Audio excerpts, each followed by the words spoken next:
आणि आता वळूयात मुंबईतल्या आणखी एका महत्त्वाच्या बातमीकडे। 25% मुंबईकर म्हणतात आम्ही सुरक्षित नाही। प्रजा फाउंडेशन या स्वयंसेवी संस्थेनं मुंबईमध्ये एक सर्वेक्षण केलं, ज्यामध्ये मुंबईकरांचं हे म्हणणं समोर आले।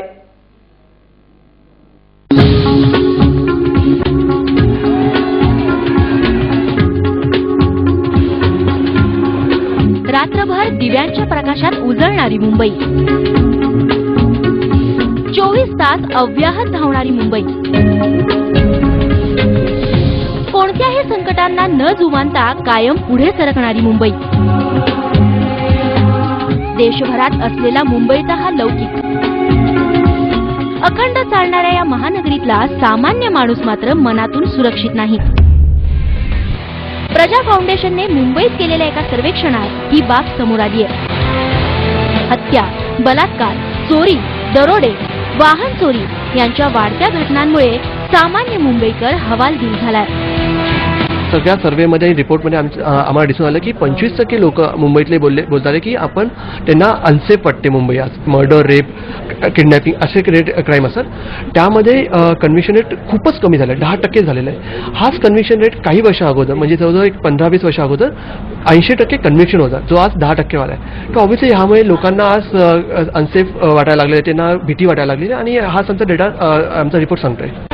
प्रजा फाउंडेशनच्या या सर्वेक्षणात 15,000 मुंबईकरांना प्रश्न विचारण्यात आले। गेल्या वर्षीच्या तुलनेत या वर्षीच्या बलात्कारांच्या घटनांमध्ये 15% वाढ झाली आहे। छेडछाडीच्या घटनांमध्ये 14% वाढ झाली आहे। वरिष्ठ नागरिकांवर होणाऱ्या हल्ल्यांमध्येही मोठ्या प्रमाणावर वाढ होतीये। गुन्हेगारांना पकडण्यात आणि त्यांना शिक्षा होण्यात पोलिसांना येणारं अपयश ही मुंबईकरांच्या दृष्टीनं सगळ्यात चिंतेची बाब आहे। गेल्या वर्षी दाखल झालेल्या 1,61,000 गुन्ह्यांमध्ये फक्त 2,082 आरोपींना शिक्षा होऊ शकली आहे। याला पोलिसांची असलेली अपुरी संख्या हे एक कारण असल्याचं जाणकारांचं म्हणणं आहे। इसका काफी कुछ समय law end order, VIP security जो है, बाकी डांस बाज और इकोनॉमिक ऑफेंसेस, इस तरह के केसेस में पुलिस का ज्यादा इंटरेस्ट होता है।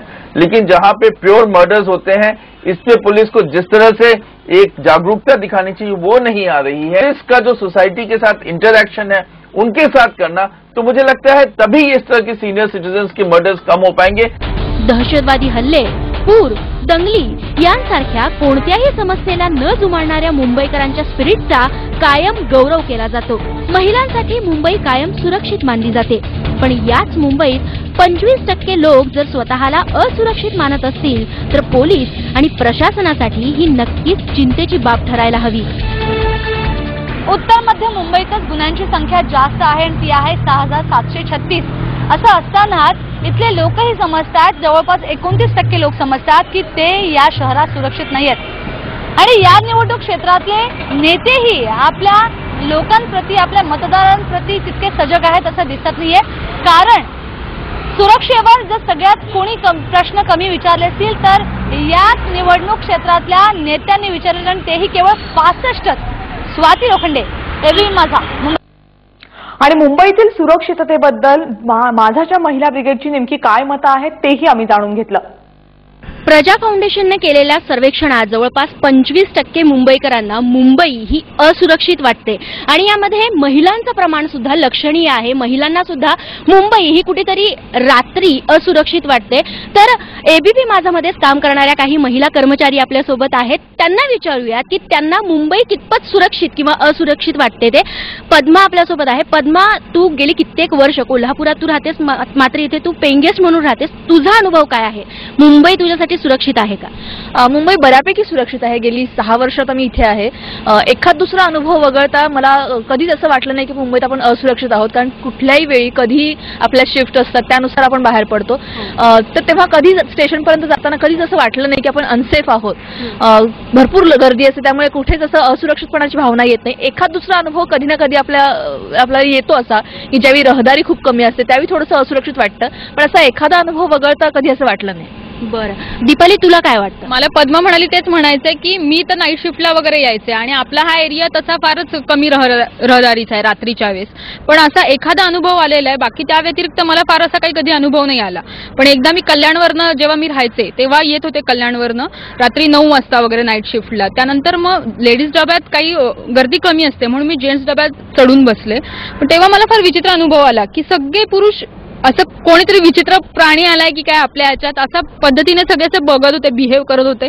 त्यामुळे फार ऑकवर्ड फिलिंग झालं. तुला काही अनुभव आलेला आहे का कधी? मला असा अनुभव आलेला आहे ज्यावेळेला आपण महालक्ष्मी ऑफिसला होतो त्यावेळेला मी नाईटला येताना 154 बसनी यायचे. रेग्युलर माझा तोच टायमिंग होता.